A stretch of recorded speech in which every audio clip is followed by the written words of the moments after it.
Okay, so first I met Buddhism just when I was in college, Brooklyn. I went to Brooklyn College, and it was sort of like one of the things in my generation, sort of the hip things that one is supposed to know, was something about Buddhism.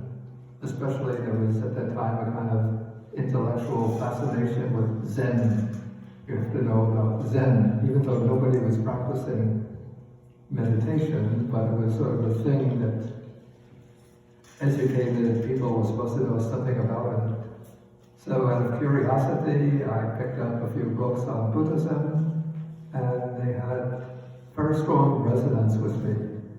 Not that I felt that I'd become a Buddhist intellectually, but, well, not that I would become a Buddhist religiously, but it was just like intellectually stimulating.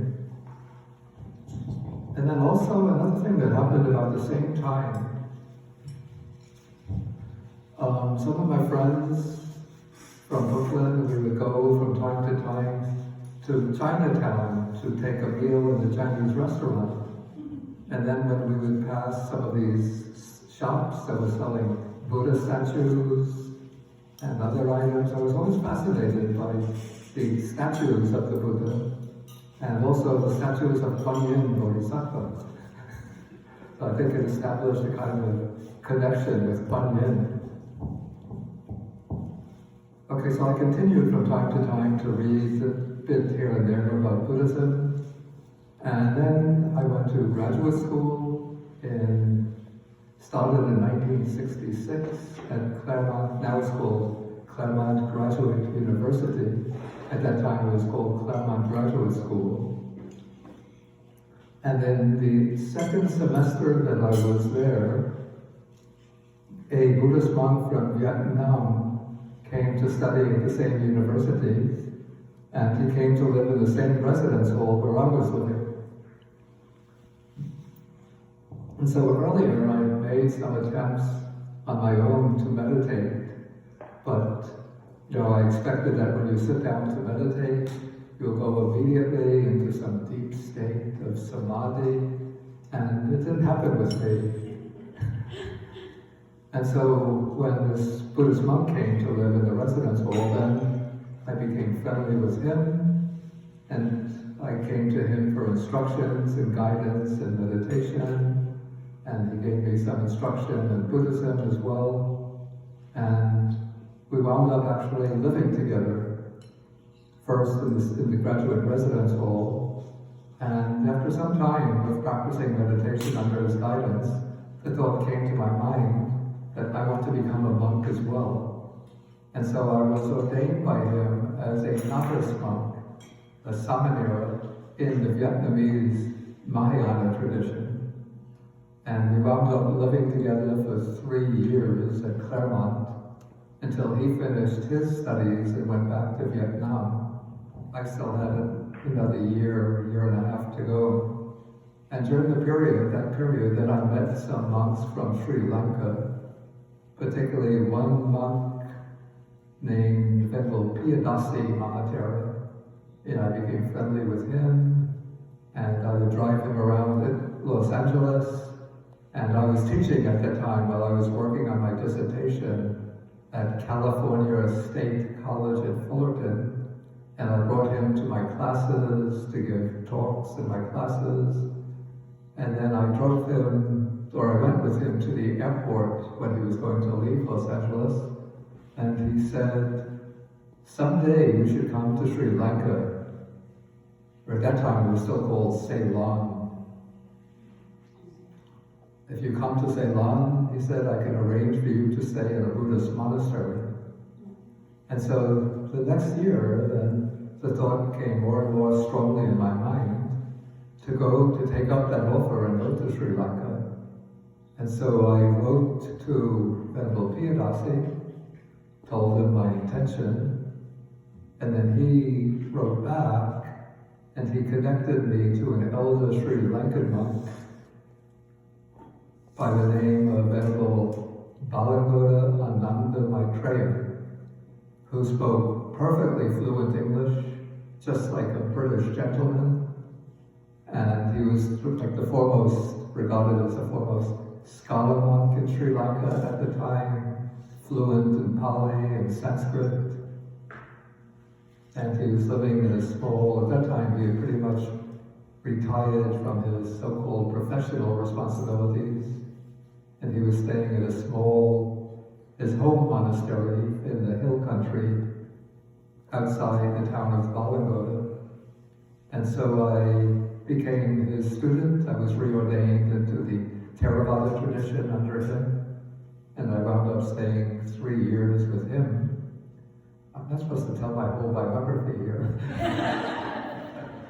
But anyway, this was the beginning of my life as a monk. And I wound up staying, first I stayed 5 years in Sri Lanka, but actually 4 years, because during that period I spent almost 1 year in India at the Mahabodhi Society in Bangalore under, at that time, an elder Indian monk, a very extraordinary Indian monk named Venerable Acharya Buddharakkhita. And maybe many of you have the translation of the Dhammapada. He did a translation of the Dhammapada, which is very popular. Yeah, then I came back to Sri Lanka. So I spent 3 years in Sri Lanka, almost a year in India. I came back to Sri Lanka and I stayed about a year and a half with the German monk, the Venerable Nyanaponika Mahachara. And that's when I started doing my translation, because Venerable Nyanaponika, he knew that I was acquiring a good knowledge of Pali, and so he encouraged me to do translation. And he gave me my first translation assignment, which was to translate the first sutta in the Digha Nikaya, the Brahmajala Sutta, together with its commentary and passages from the Tika, the sub-commentary. So I did that translation, and it was published eventually under the title, The All-Embracing Net of Views. Then I came back to the United States in 1977, and then I wound up living 3 years in the Sri Lankan temple in Washington, D.C., called the Washington Buddhist Vihara. And at that time, I had the opportunity to associate closely with a senior Sri Lankan monk who goes by the name Bhante Gunaratana, who just celebrated his 94th birthday just 3 days ago. Yeah, I should mention that my ordination teacher, Venerable Ananda Maitreya, lived to the age of 1 month short of his 102nd birthday. The elder German monk with whom I lived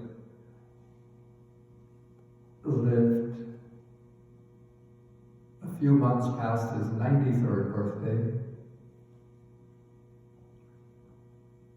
And Bhante Gunaratana now celebrated his 94th birthday. Venerable Buddharakkhita, the Indian monk with whom I stayed at Bangalore, I think he passed away at the age of 92.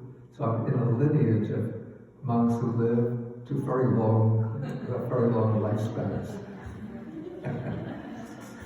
So don't think that since I'm 77, that I'm coming to an end. In fact, when I first met Venerable Ananda Maitreya, my Sri Lankan teacher, he was 77, and I thought, he's so old.